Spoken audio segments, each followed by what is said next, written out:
Graça e paz do nosso Senhor Jesus. Bom dia, irmãos.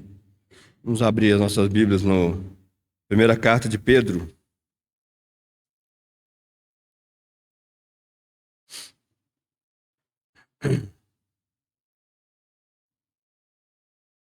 Primeira carta de Pedro, primeiro capítulo, capítulo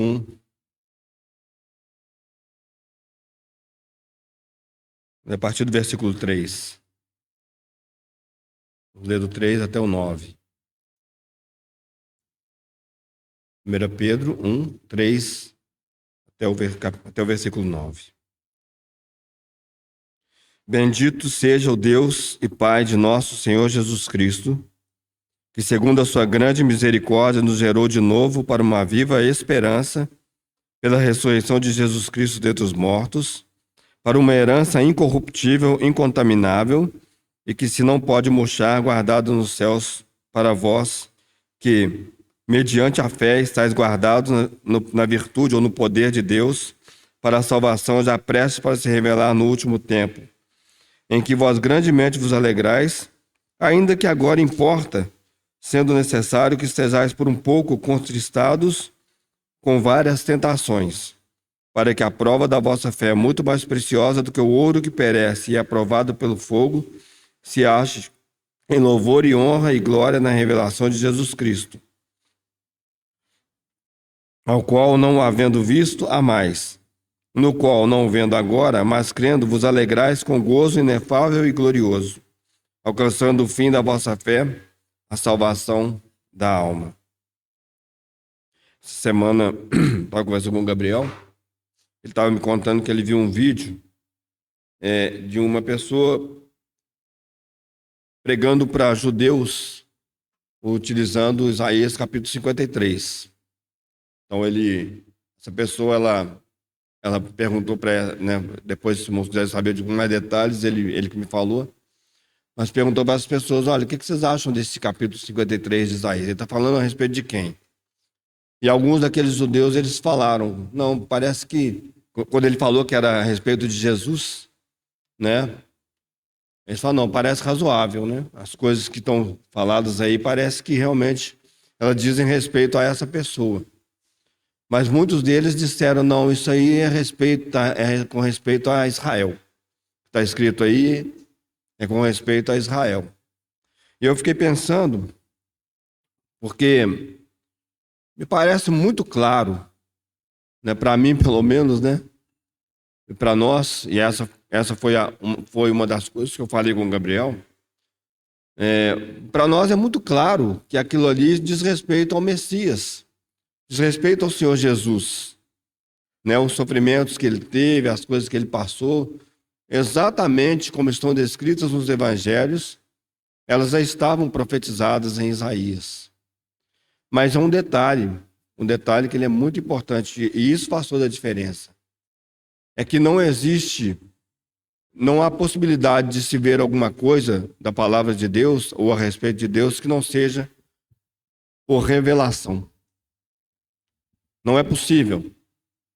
As coisas espirituais, elas se discernem espiritualmente. Não existe como você e eu entendemos as coisas de Deus se não for pelo Espírito de Deus. Então, para nós parece fácil dizer assim, mas que loucura, né? Está tão claro. Pega os evangelhos, olha, compara o Messias, o que o Senhor Jesus fez, naquilo que está escrito lá em Isaías, naquilo que está escrito lá nos Salmos, né? Parece que é muito claro, assim, não tem como você falar, não, não é.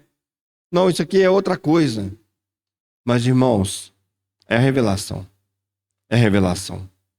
E por que eu estou falando isso, ligando isso aqui com Pedro?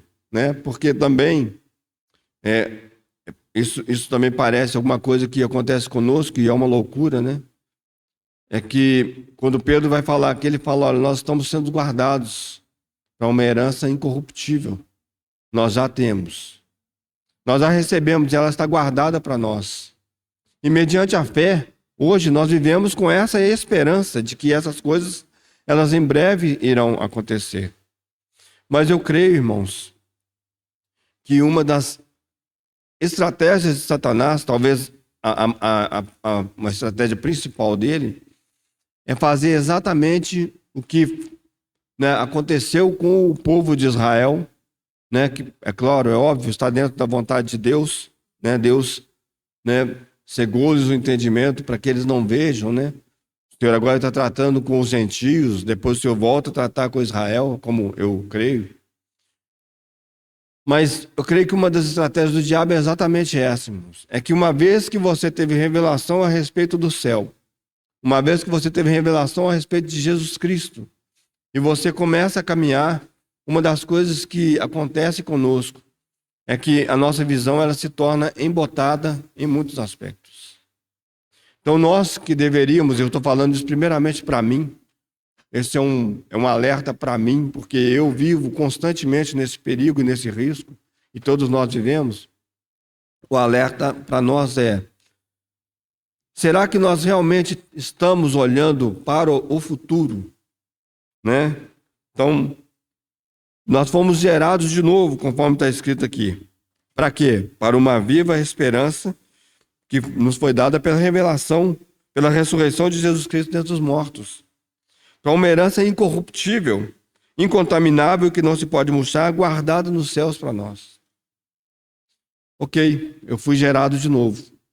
Mas eu deveria ter em mente, deveria ser claro para mim, deveria ser constante para mim a alegria que ele vai falar depois aqui, né? Essa alegria de saber que, embora hoje eu esteja passando por várias tentações, embora hoje as coisas não pareçam tão bem como eu gostaria que estivessem, as coisas não dão tão certo como eu gostaria que dessem, embora essas coisas aconteçam comigo, as coisas estão garantidas.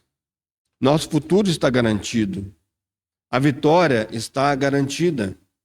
Porque ela não depende do que você faz, ela não depende da maneira como você é, ela não depende de nada disso. Ela depende daquele que fez, daquele que é e é eternamente Jesus Cristo.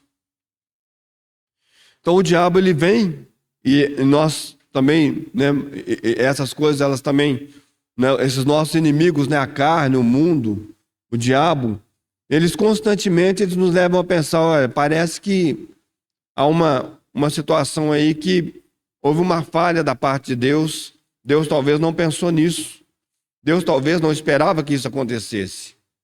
E nós então ficamos nessa vida, né? Vazia, oca.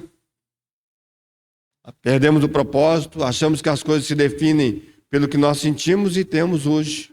Nós começamos a andar como as pessoas desse mundo, nós começamos a viver como as pessoas desse mundo, nós começamos a esperar que as coisas nesse mundo, elas precisam, né, ou elas devem mudar, para que então eu tenha certeza a respeito da minha salvação e da glória que está reservada para mim no futuro. É muito fácil, irmãos. É muito fácil nós glorificarmos a Deus, nós agradecemos a Deus, nós nos ajuntarmos para cantar louvores a Deus, né, quando as coisas elas estão indo de uma maneira tranquila.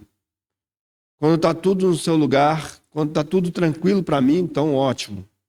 Né? Eu até falo do futuro, mas quando as coisas começam a ficar complicadas e difíceis, aí para mim olhar para o futuro e falar, eu sei que o meu Redentor vive e que em breve se manifestará. Fica muito difícil para mim. Porque eu falo, olha, eu não tenho muita certeza se o meu Redentor vive. Porque olha como eu estou.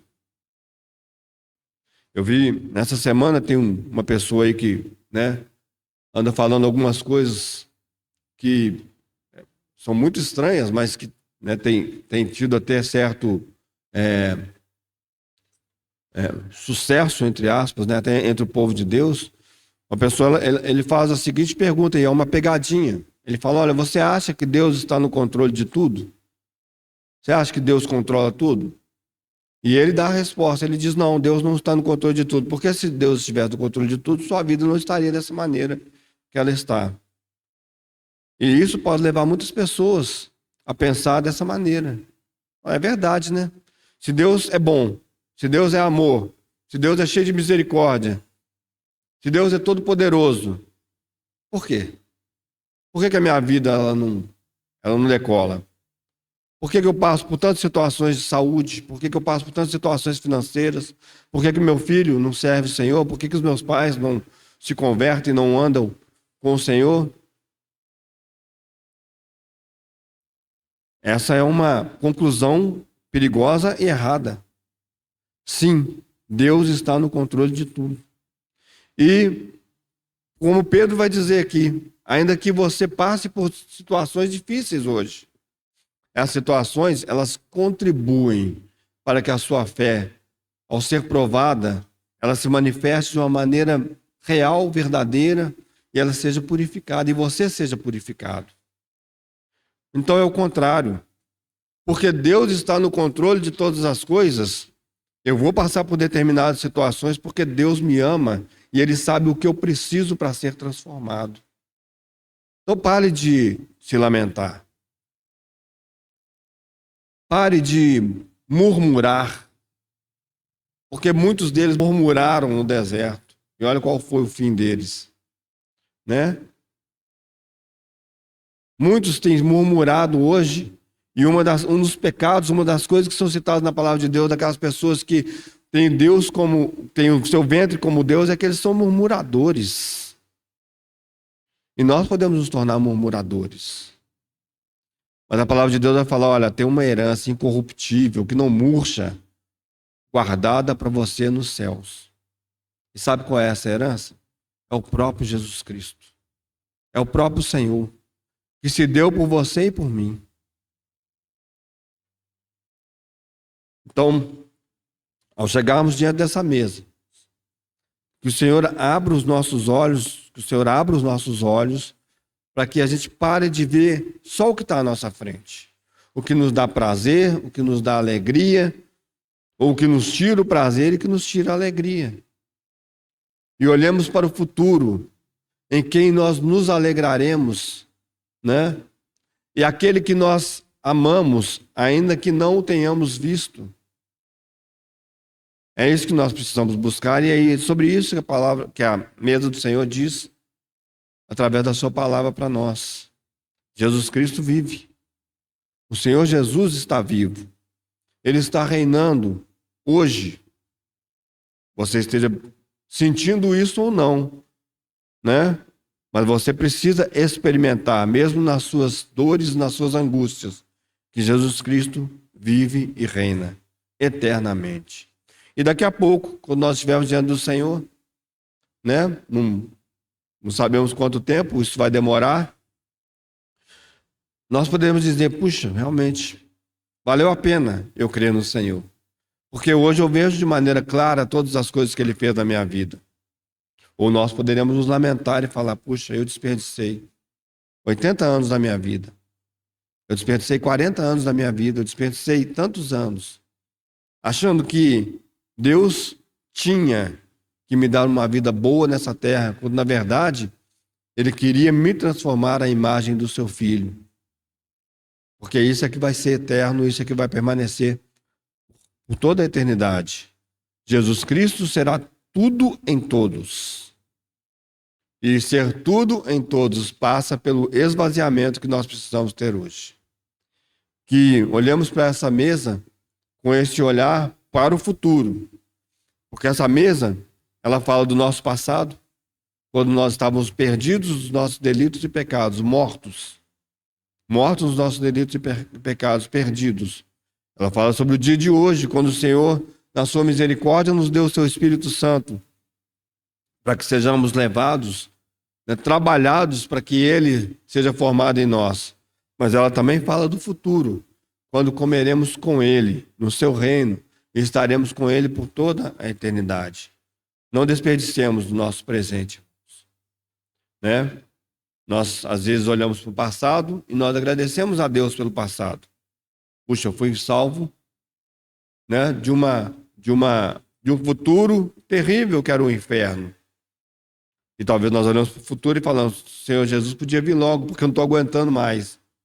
Mas nós também precisamos olhar para o presente e falar, Senhor Jesus, hoje o Senhor está presente e o Senhor é poderoso. Hoje o Senhor tem cuidado de mim. O Senhor me ama. Então vamos com esses olhos, né, com esse olhar para o futuro também. Né, vamos participar, aqueles que já creram no Senhor Jesus, que o conhecem e o veem dessa maneira, como o Senhor, Rei absoluto sobre as suas vidas, ainda que por um breve momento de tempo, nós experimentemos, né, provações, as quais foram dadas para que você e eu sejamos aperfeiçoados. Tudo é uma grande bênção para nós. Todas as coisas, elas concorrem, todas as coisas, elas estão aí, né, para nos aperfeiçoar. E elas falam do amor de Deus para nós.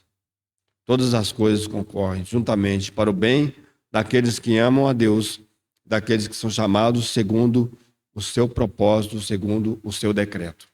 Senhor, nós te agradecemos nessa manhã, porque cremos na sua fidelidade, Senhor. Senhor, não estamos olhando para a nossa fidelidade, ela não existe, Senhor. Não estamos olhando para a nossa santidade, Senhor, gerada por nós mesmos, porque não existe, Senhor. Senhor, não estamos olhando para nenhum dom, Senhor, para absolutamente nada que temos nessa manhã. Se temos alguma coisa, é Jesus Cristo quem nos deu, e é dele mesmo, Senhor. E é para ele que nós voltamos os nossos olhos nessa manhã. Primeiramente pedindo que o Senhor nos perdoe, Senhor, por vivermos, Senhor, eu particularmente, Senhor, tantas vezes, Senhor, tão preso, Senhor, e atrelado, Senhor, ao presente dessa terra, Senhor. Senhor, mas sem olhar, Senhor, para Ti, Senhor, que está acima de todas as situações deste mundo, Senhor. Nos perdoa, Senhor. Ó Senhor, e volta os nossos olhos para Ti, Senhor, para que possamos contemplar a Ti, Senhor. E verdadeiramente, Senhor, Te amar, Senhor, ainda que não tenhamos visto a Ti com esses olhos físicos, Senhor. Mas cremos em Ti e estamos guardados mediante a fé, Senhor, para essa herança, Senhor, que é o Senhor mesmo, Senhor. Senhor, que se apresenta de uma maneira tão maravilhosa para nós ainda hoje, Senhor. Obrigado pelo pão, obrigado pelo vinho, Senhor. Obrigado pelo que isso, Senhor, representa para todos nós, Senhor. Jesus Cristo, Senhor, morreu, mas Jesus Cristo, nosso Senhor, ressuscitou, Senhor. Está sentado à direita do Pai e em breve voltará para nos levar contigo, Senhor. Damos-te graças, Senhor. Bendito seja o teu nome, Senhor, por essa mesa que nos traz essa lembrança tão maravilhosa de que o Senhor reina eternamente. Louvado seja o teu nome, Senhor.